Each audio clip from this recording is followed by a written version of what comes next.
Tabangan sa Asenso Tangub Administration nga makabaton og driver's license ang mga empleyado sa lokal nga panggamhanan sa Tangub. Kini usa sa direksyon sa mga opisyalis ning dakbayan sa pagpangulo ni Mayor Ben Canama. Kini usa-usab sa gisgutan sa gipahigayong employees consultation kaniadtong adlawng Lunes, Mayo 29, 2023 sa People's Gym. Sa mensahe sa mayor, maluoy siya pagkahibalo niya nga daghan ang mga nadakpan nga walay mga lisensya ug rehistro nga mga empleyado sa City Hall.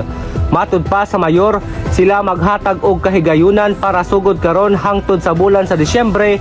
Priority nga tabangan ang mga empleyado nga makabaton og lisensya ug maka-renew sa OR ug CR.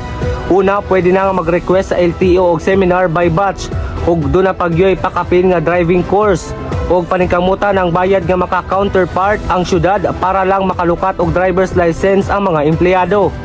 Dugang pa sa mayor sa pagkakaron gi-reduce usa ang violators penalty para sa drivers without license, walay OR o CR, walay helmet o wearing slippers.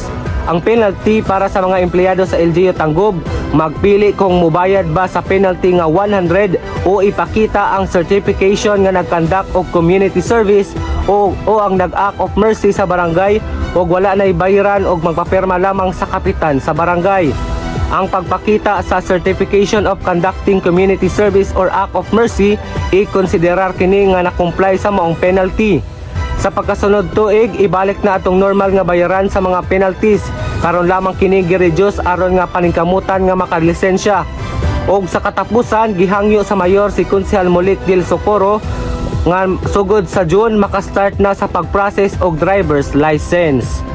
Alang sa Yanong Balita, Untoy Restiliador, una ang Ginoo.